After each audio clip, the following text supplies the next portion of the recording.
became in peace with all mankind. 40 years after Apollo 11, the drive to return in peace for all mankind. Next on Global Pulse,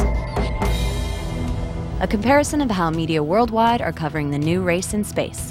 In 1969, the space race was an extension of the Cold War between the United States and the former Soviet Union. Hi, I'm Erin Coker.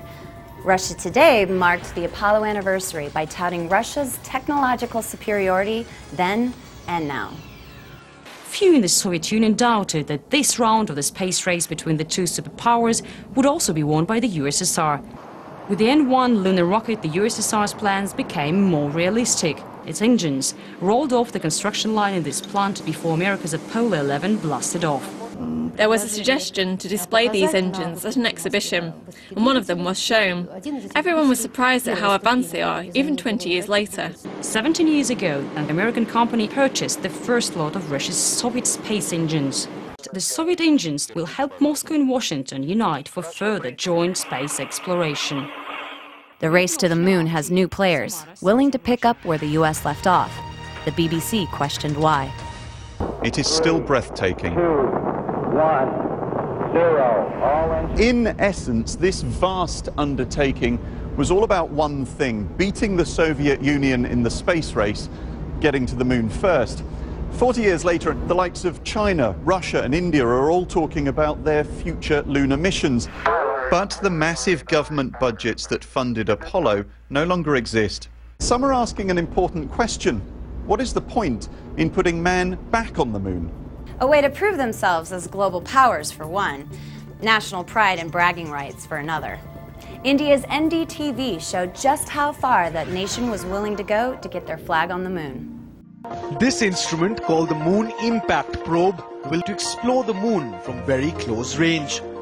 But one of its first achievements will be planting India's national flag on the lunar surface. A small square computer monitor-sized instrument will be released from 100 kilometers above the moon. And when it strikes the surface, it will immediately send back data before it breaks into pieces. But most importantly, the probe will have planted the tricolor.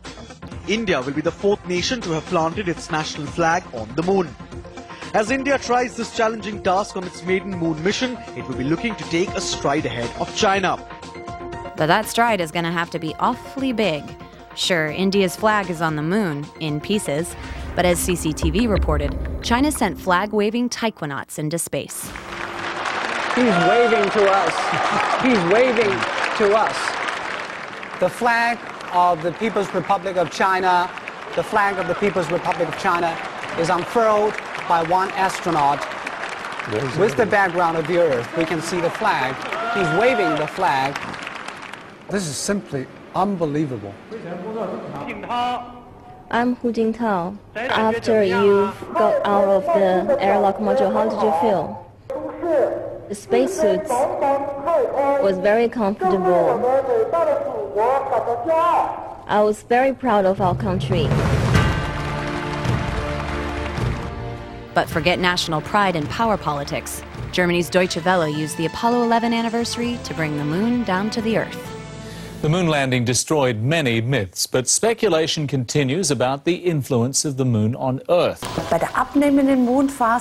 During a phase when the moon is waning, we lose weight. We have teeth pulled because we bleed less, and it heals much better. And people continue to blame the full moon for more misfortune, more accidents, and more births. And when the moon is waxing, everything grows better. Hair, for example, or wealth. This is explained by the influence of the moon on the Earth's gravity, but many scientists disagree. NASA says returning Americans to the moon would cost $35 billion. With all the problems here on Earth, could the money be better spent here? Or is turning international competition into cooperation our ticket back? Tell us what you think. Visit our Global Pulse website or our blog and leave us some comments. For Global Pulse, I'm Erin Coker.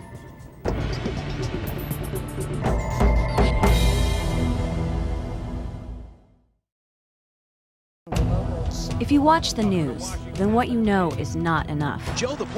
It's time to think globally. Watch Global Pulse. News without borders.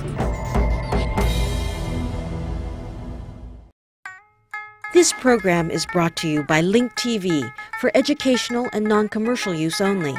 Link TV is the only U.S. network dedicated to global and national news, uncompromising documentaries, and diverse cultural programs. Programs that connect you to the world.